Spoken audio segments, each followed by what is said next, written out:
اللہ اور اس کے رسول کے اطاعت کا فائدہ ہے اور نافرمانی کے نقصانات ہیں۔ ایک جگہ پر اسے کفر سے بھی تعبیر کیا گیا۔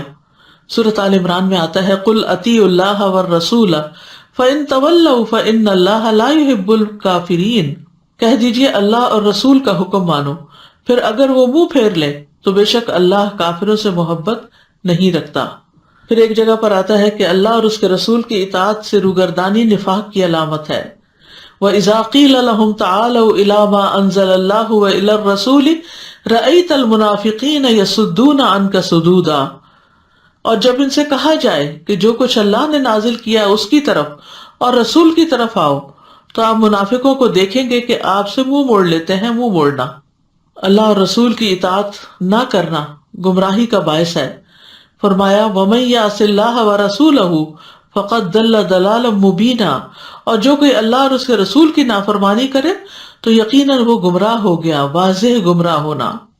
پھر اللہ اور اس کے رسول کی مخالفت جو ہے یہ فتنوں اور عذاب کا باعث ہے۔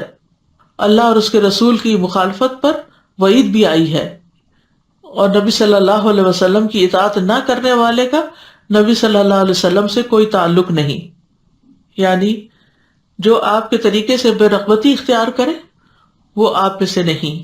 فرمایا وَمَن رَغِبَ عَن سُنَّتِي فَلَيْسَ مِنِّي۔ تو آپ دیکھیے کہ سنتیں جو ہیں ان کی دو قسمیں ہوتی ہیں، ایک سنت موقدہ اور ایک غیر موقدہ ہے۔ یہ صرف نماز میں نہیں باقی زندگی میں بھی ہے۔ اس کا یہ مطلب نہیں کہ جن سنتوں کی بہت تاکید نہیں کی گئی ان کو پورا نہیں کرنا چاہیے، ان پر عمل نہیں کرنا چاہیے۔ دونوں طرح کی سنتوں پر عمل کرنا چاہیے، اور جو جتنا زیادہ سنت کا پیروکار ہوگا اس کو اتنا زیادہ پھر تقرب ملے گا۔ حضرت عائشہ کہتی ہیں کہ رسول اللہ صلی اللہ علیہ وسلم نے فرمایا جو میری سنت پر عمل نہ کرے وہ مجھ سے نہیں، یعنی آپ اس کو اپنے سے الگ کرتے ہیں۔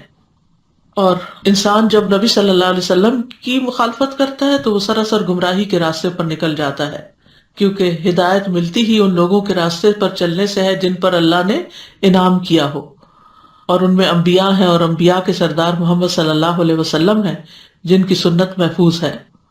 تو اطاعت نہ کرنا سراسر نقصان کا باعث ہے۔